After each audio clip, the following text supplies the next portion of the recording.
Just touching upon social, in the news just a couple of days ago, Yammer being sold to Microsoft for $1.2 billion.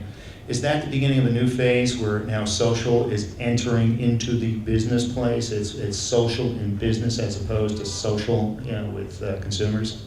Yeah, I think social in business is already there thanks to companies like Salesforce that have been in the market for some time, evangelizing and actually implementing cloud-based applications in the enterprise. But social in the enterprise is essentially following social on the consumer side. So if something works really well on the consumer side, businesses are now looking to follow that lead and implement it in the enterprise. So I think the enterprise market, being that it's been less crowded, is a good place to innovate right now if you were starting a company, especially with respect to the intersection of social and enterprise. Of course, the whole area of social, local, mobile, or starting with mobile, social, local, is of course the hot space on the consumer side. But for me personally, I'm interested in security. I think there's not enough focus on mobile security and, in fact, even on web security. I mean, you just saw the news yesterday about how there was an attack on British banks where people were withdrawing money from Eastern Europe and they didn't know where it was coming, and they were basically hacking into people's accounts.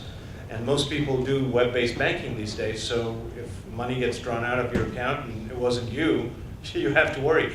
So the banks need to figure out how to set up higher level defenses. So that's on the enterprise side, which may be perhaps for many of you a less interesting market. But on the consumer side, if you think about using your mobile phone, having security around all the transactions you do with your mobile phone as you access different websites where you're transacting, using your precious bank account or credit card information, I think is another ripe area for innovation.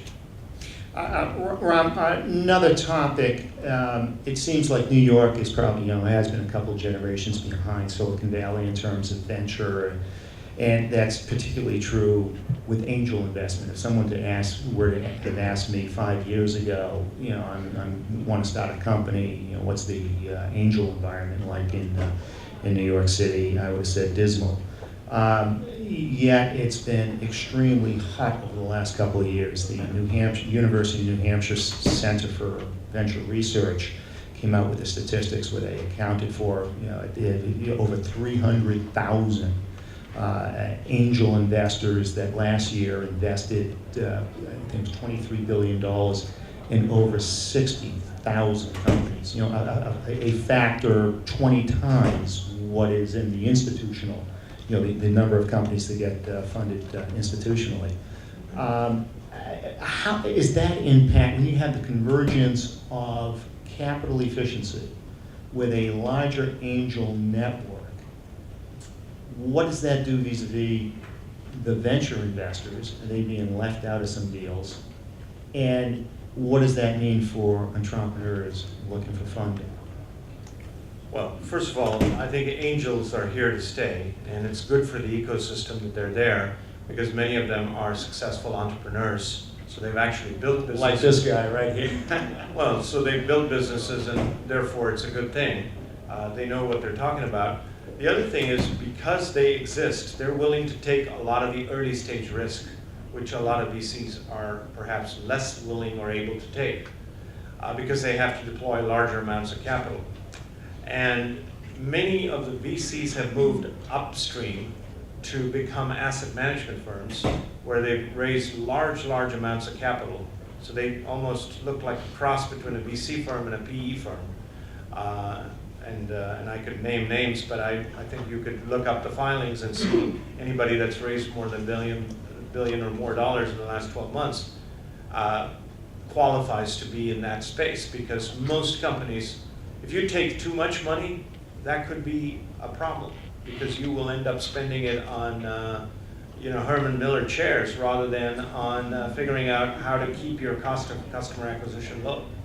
And that, I think, can be sinful for a young company.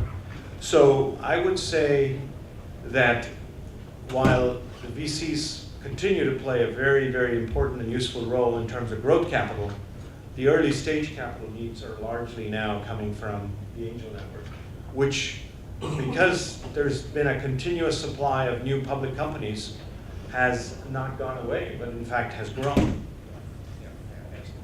Absolutely. Ron, what are you focusing on as an investor right now, and why? Well, I mentioned mobile security. I think that's a great area to focus on.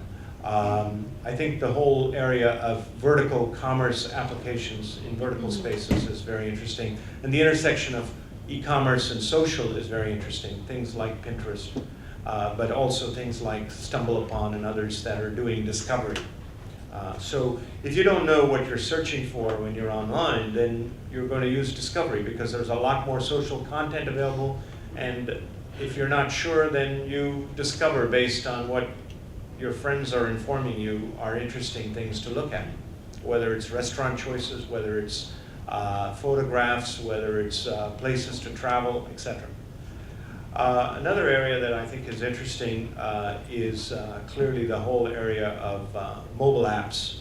But the challenge in mobile apps is it's a hits-based business.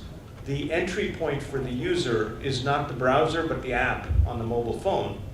So if you are in the business of funding apps companies, you need to make sure that you're understanding that they're very likely hits-based, unless they're building horizontal apps, which the success rate is very low because the large companies want to play in that, so the barrier to entry is high. When I say horizontal apps, I'm talking about things like payments on mobile. That's a horizontal app. The barrier to entry is quite high. I mean, Square is attempting to take on Apple, Google, Facebook, Amazon, and that's a challenge. So another example of a horizontal app on mobile is building an ad network. It's not an easy thing to do.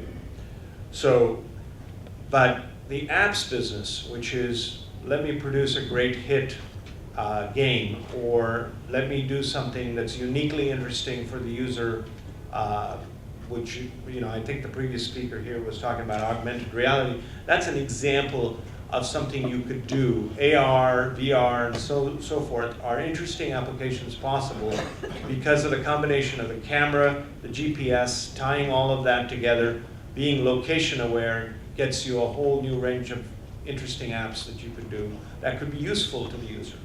And those, I think, help build small companies, not necessarily big companies, but that may be a place to start and then grow from there.